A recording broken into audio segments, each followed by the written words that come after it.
So my car decided to throw a nice surprise for me yesterday coming back from my trip to the beach, and it was a check engine, you guessed it. So now I got my scanner hooked up. Wait and see what's the surprise of the day.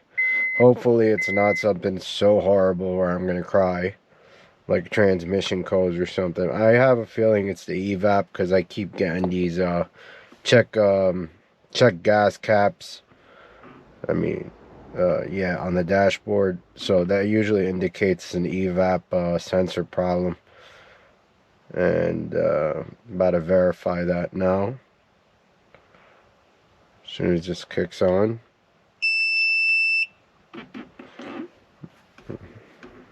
Okay. Let it read it.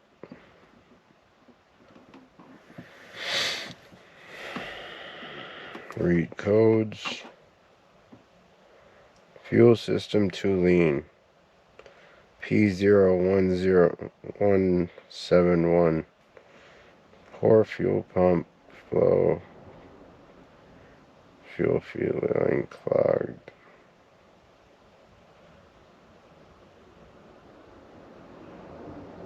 Injector clogged or leaking air. You know, it's funny because I put different gas yesterday, so maybe that's just actually not different gas, just from a different gas station. So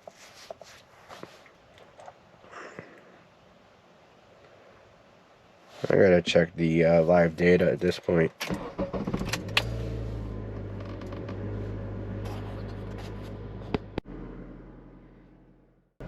Okay, so when checking live data, you always want to, I don't know how, if you can see this here. You always want to get it up to temperature, which is about 180 over here.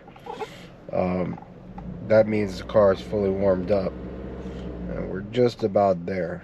And once it warms up, you can see, I don't know if you can feel that, but no, you can obviously not feel that. But my car feels like it's misfiring. It's actually not misfiring. What's going on right now is it seems like it's got an evap leak, and what an evap does is recirculates the gas. So I'm thinking that's what the P1, 171 is. I'm just double checking here. I want to see my air fuel ratio sensor, what it looks like.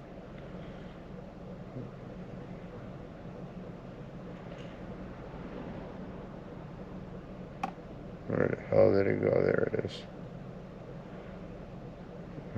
is. It's struggling to keep it at 1.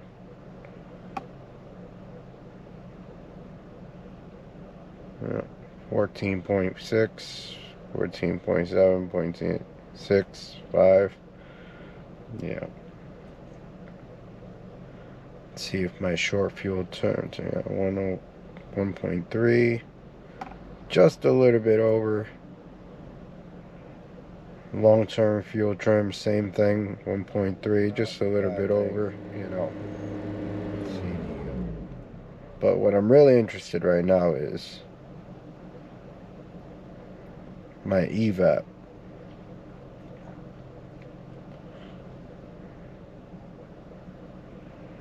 I don't even know if the evap switch here is on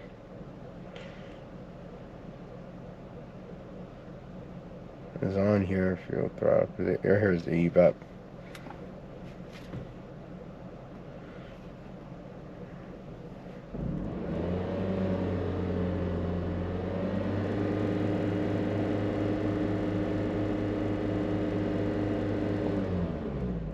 Yeah, see that drop?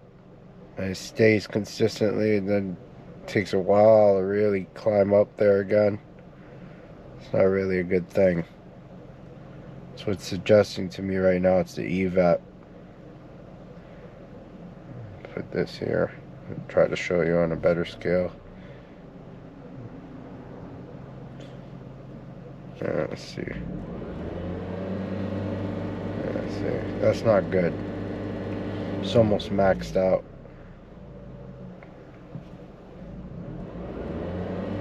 And that's only at 3,000 RPM. Yeah, that's not good at all. It's definitely the evap. So I think I'm gonna change the evap sensor today. You know, clear the check. Guys, so in case you don't know where that evap sensor solenoid is, it is right here where my finger is. I don't know if you can see that. Let me see if I can turn up the brightness just a little bit more. That didn't work. Hold on one second. But it's right there. You can see it. You're gonna have to take off this air duct right here. Make sure you don't mess up your mass airflow sensor, otherwise you have a bigger headache than that. And you know, take off the air box, make it easier to get to. And you got one bolt up top. You can see that one bolt there, and you got one bolt on the bottom. Now I already did this on my car once before. That's why you see those hoses have been changed. I only have one bolt on top because, you know, I was lucky and I dropped the second one. And you know, when bolts drop, they just disappear. They mysteriously vanish into the car and never to be seen again. So yeah, I'm about to do this real quick, see what happens. Check the wall. Alright guys, so I have already loosened everything up. Depending on your, you know, how old your hose clamps are and everything, you might need a 10. This one is definitely a 10 for a Honda CRV 2010. This one I believe I replaced. This is an 8 mil. I also loosened up this. You might want to get yourself a flathead, an 8 mil, a 10 socket, a long you know, long extension for your ratchet, and a 1/4 inch ratchet. And I'm about to pop everything out real quick, just to get everything out, just like that.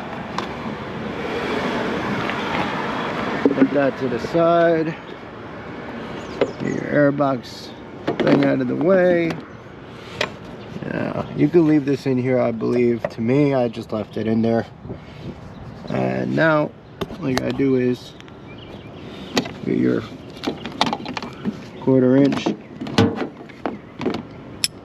your 10, and a small ratcheting, small extension. Wonderful. See, when things just vanish, things just vanish. Hopefully that fell to the floor. I'll pick that up in a minute. Might want to get yourself also a magnet to make sure you don't lose any of your tools or sockets and stuff. I want to loosen this up as fast as possible here.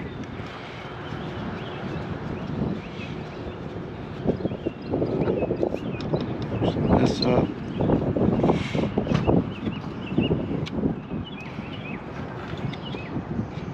This is actually the Evap solenoid. It's not even a sensor. So this opens and closes so that that's evapor.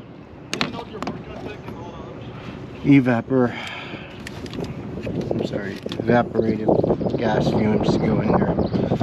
That's the engine.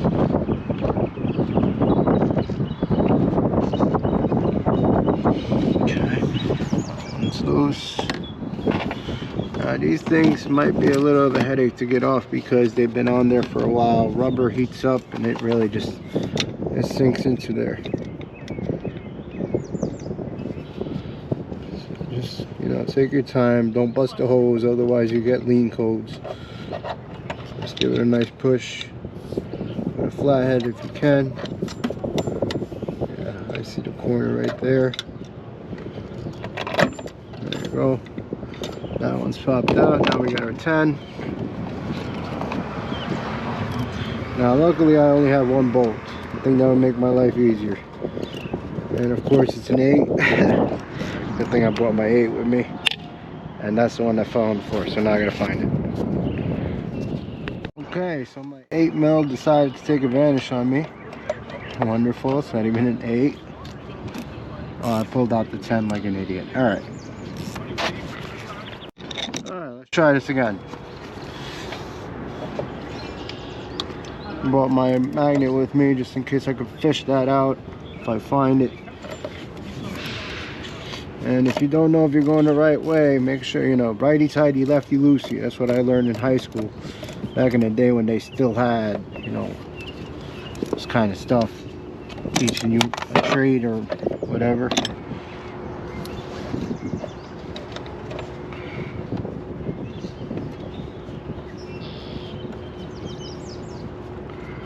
Now, this is why I lost this stupid bolt last time. Make sure to grab that stupid thing. Put it in your magnet. Alright, now I'll take my gloves off here.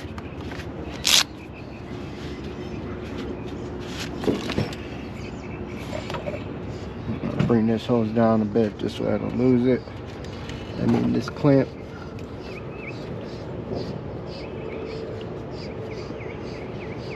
Yeah, you might not want to do this when it's hot either. Like the engine being hot.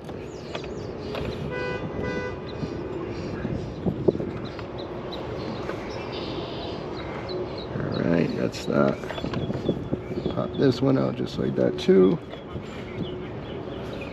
Alright, so something I forgot to mention, although you saw me take this bolt from this actual solenoid, right over here where my finger is, there's a 10mm bolt. That's why I'm having such a difficulty right now. And you'll see in a second what I mean, where I stick it in there. And there it is. Crack that open. Alright. That's one. See, that's what I meant with the bottom bolt.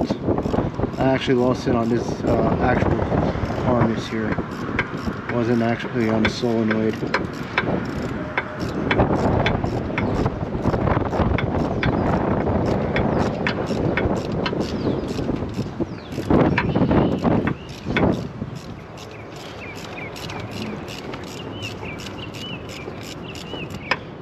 Once you got it nice and loose,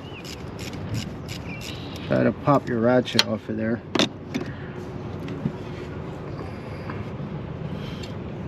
Make sure you don't lose that stupid bolt again.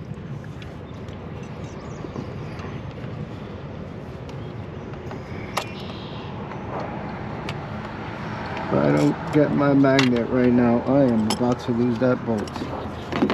Make sure you got one of your magnets around. There you go. Let's lose that. Put that there. Now you can easily, if you're not like me, I mean if you are like me and you only have one bolt on there, now you can take your wiring off. Well, that's easier said than done when it comes to heat. So you get your flathead, try to pry under there, be gentle.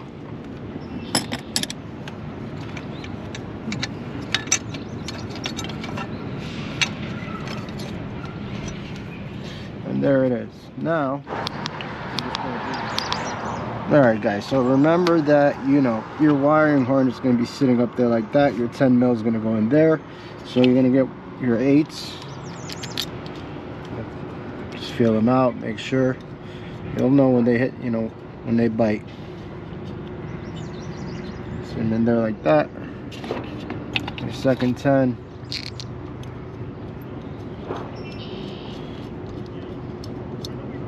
Now remember, this is plastic, so don't go crazy on it. Tighten them up. Really don't need to be that tight.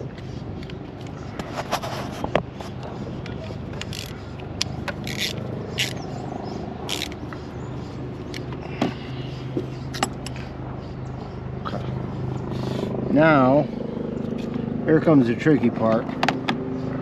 You're going to want to get your 10. Okay, with the bolt on there.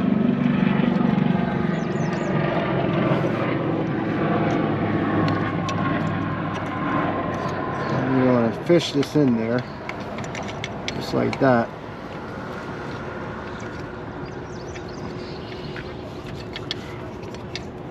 That's going to be a little trickier than I thought.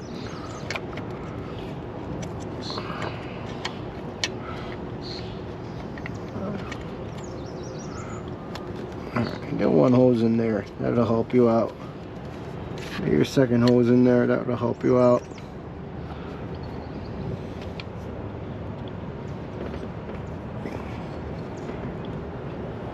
If you're having trouble with the hoses, sometimes you can put a little, you know, WD-40 or penetrating oil.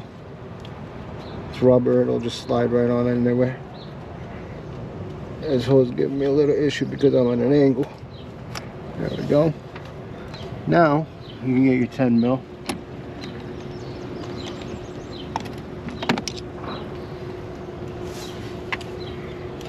fish it in there. Please don't drop on me.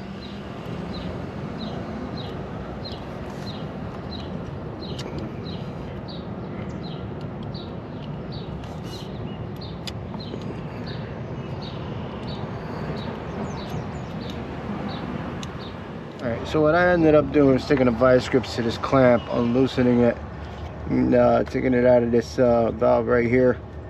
It just basically takes air into the engine. And you should have a better view of that bolt going in. And I finally got it caught. Hopefully. Feels nice and tight.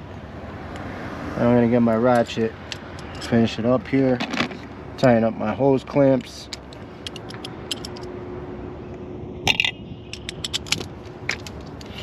Well, I have this air duct out of here. I might as well try to fish out my my socket that's probably never to be seen again anyway, because I still don't see it.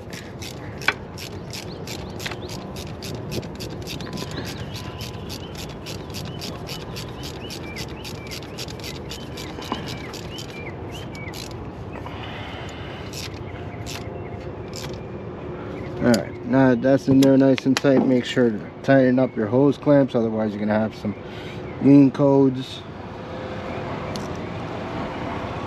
Let's line them up right so you can see them.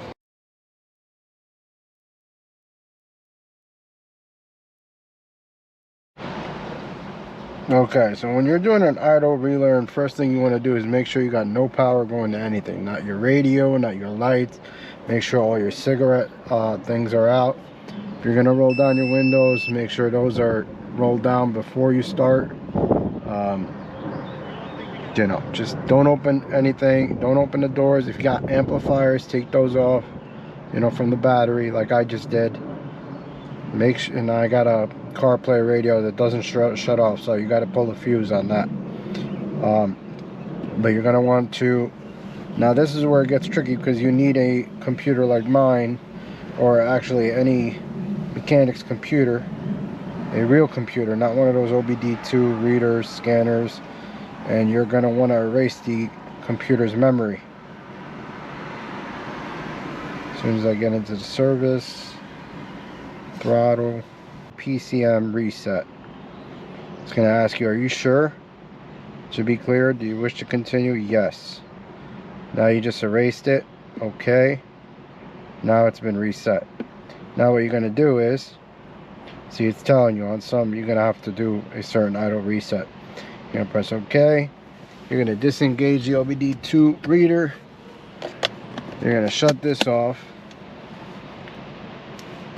Now, when it comes to an idle relearn on a 2010 or any real Honda CR-V, you know, Odyssey, things like that, you're going to want to, as soon as you start the car, rev it to 3,000 RPM for about 5 minutes, or until you hear the fan kick on twice. Okay, you're going to hear it go and then stop, and then you're going to hear it go again, just like, you know, if you had, it was cooling off or whatever. After that 5 minutes and 20 seconds or whatever it may take, you're going to let off the gas once you hear the fans kick on twice. You're going to turn on your AC on full blast for 5 minutes again, and wait for the fans to kick on twice. And then after the AC, you're going to shut off the AC and just let the car idle for another 5 minutes. Don't shut it off. Otherwise, you would have just wasted your entire time, 15 minutes of your time, for absolutely no reason. So let me do this idle reset real quickly, and I'll get back to you.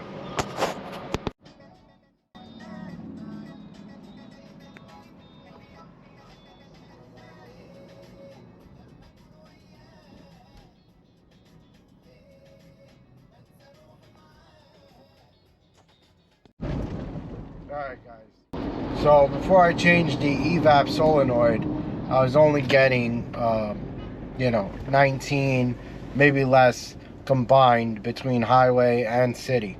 Now that I fixed it, I'm getting 22 to 24 miles per gallon, and my capacity in my fuel tank went from 300 you know, for a full tank of gas, all the way to 350, and that's where it's supposed to be.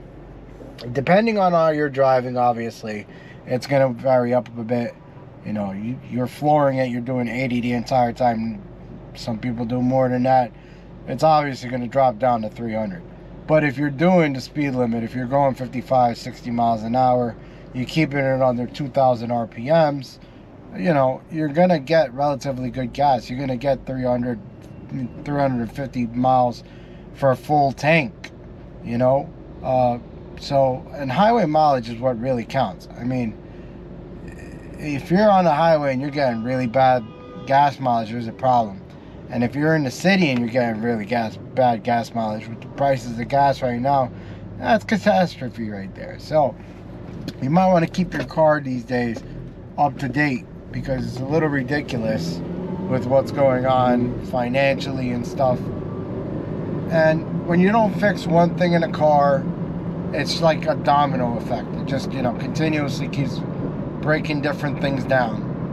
You know, one day it's an evap, the next day it's a, you know, you got a lean code for an air leak somewhere inside the engine. You're getting worse gas mileage and an air fuel ratio.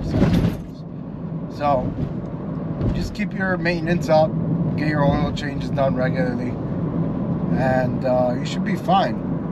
You know, maintain the car, and you shouldn't have a problem with needing a new one. Yeah, it might get beaten up and old and stuff, but you know, if it drives better than the new stuff, what does it matter?